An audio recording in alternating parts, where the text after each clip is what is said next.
C'est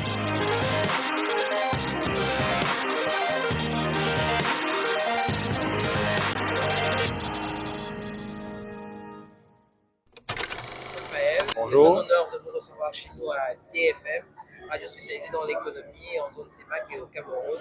Donc tout à l'heure, il y a juste une heure ou deux, il y a un panel qui s'est terminé, celui qui abordait les TNT et les IPTV, nouvelles technologies aujourd'hui dans le numérique au Cameroun et en Afrique. Vous avez dirigé bien évidemment ce panel. Quelle est l'idée générale qui est ressortie? Écoutez, l'objectif du panel d'abord, c'était de mener une réflexion sur les modes de diffusion sur le continent, sur l'avenir de la diffusion sur le continent, parce que jusqu'à aujourd'hui, on est parti du mode hertzien dans le début des années 80 pour aboutir pour la moitié des années 2000 à la TNT. Aujourd'hui, il y a le satellite, il y a l'IPTV. Donc, quel est le mode de diffusion aujourd'hui qui permettrait aux diffuseurs africains d'optimiser en termes de diffusion, mais aussi en termes de gains, parce que comme vous le savez, vous faites de la télévision, vous faites de la production pour gagner de l'argent, c'est des investissements qu'on fait, il faut qu'il y ait un retour sur l'investissement. Donc la réflexion a été menée là-dessus. L'idée générale qui ressort, c'est que bien sûr, il va falloir oublier très rapidement le mode hertzien, qui est le mode que nous avons tous connu, où à l'époque, quand tu te réveillais, tu allumais ton téléviseur, tu captais le signal.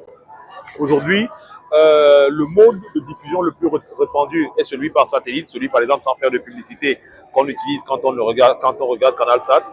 Mais à côté de ça, vous avez les OTT. Les OTT, c'est tout ce qui vous permet de diffuser sur des terminaux comme le téléphone, comme la tablette ou comme votre ordinateur portable et ainsi de suite. Voilà les petits écrans. Donc il faut aujourd'hui pouvoir optimiser ces modes de diffusion.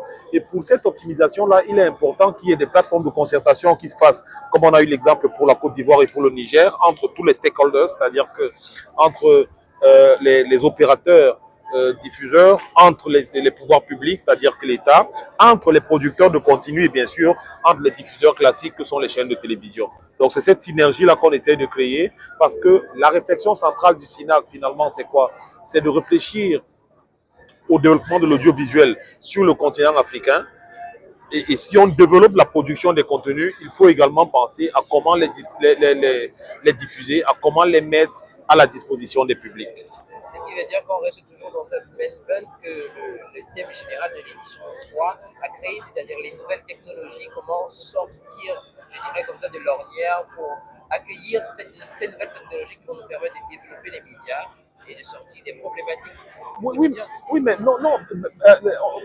Aujourd'hui, la question est comment apprivoiser les nouvelles technologies. On a fait un panel hier, par exemple, sur l'impact que l'IA peut avoir sur la production des contenus en Afrique. Et on s'est rendu compte que très rapidement, il va falloir que les métiers de l'audiovisuel se mettent à l'ère de l'IA. Ceux qui ne se mettront pas, voilà, ceux qui ne s'adapteront pas vont forcément mourir. On a vu que l'IA aujourd'hui affectait les scénarios, affectait les réalisateurs, affectait les codeurs. Donc, l'idée aujourd'hui, c'est de faire en sorte que le secteur de l'audiovisuel dans toutes ses branches puisse s'approprier les nouvelles technologies pour se développer et challenger aujourd'hui ce qui se fait de mieux. Quand vous regardez la télévision aujourd'hui en Afrique, quand vous êtes chez vous, vous vous rendez compte que la plupart des foyers où vous allez, on regarde des contenus qui viennent d'ailleurs. Pourtant, il y a des contenus qui sont sur le continent, qui sont produits sur le continent, qui sont assez intéressants. Vous me direz qu'on peut mieux faire. Je dis oui, on peut mieux faire, mais il y a déjà des choses qui sont assez bien faites et qui mériteraient d'être vulgarisées, qui mériteraient d'être développées. Et le fait que nous puissions apprivoiser dans toutes ces nouvelles technologies, que ce soit sur le plan de la production des contenus que sur le plan de la diffusion, va donc permettre effectivement de passer à un autre cap sur le plan du développement de l'audiovisuel en Afrique. Et j'aimerais qu'on termine du point de vue économique aujourd'hui. Apprivoiser ces nouvelles technologies vont nous permettre de créer des contenus qui soient adaptés aux standards internationaux sans tomber bien évidemment dans la folklorisation et bien évidemment de les vendre autrement. Du point de vue économique, quels sont les enjeux de ces nouveaux médias aujourd'hui, ces nouvelles technologies? Qu'est-ce qu'ils nous apportent? Mais le premier enjeu, c'est la viabilité du secteur, c'est-à-dire que c'est la viabilité des acteurs du secteur, que ce soit les producteurs, que ce soit les diffuseurs, que ce soit les créateurs de contenu. Quand vous êtes un créateur de contenu, vous faites quoi? Vous mettez votre contenu à disposition du public et vous espérez qu'il vous permette de gagner votre vie. Quand vous êtes une chaîne de télé, c'est de lourds investissements que vous consentez. Il est important que vous réussissiez à rentabiliser.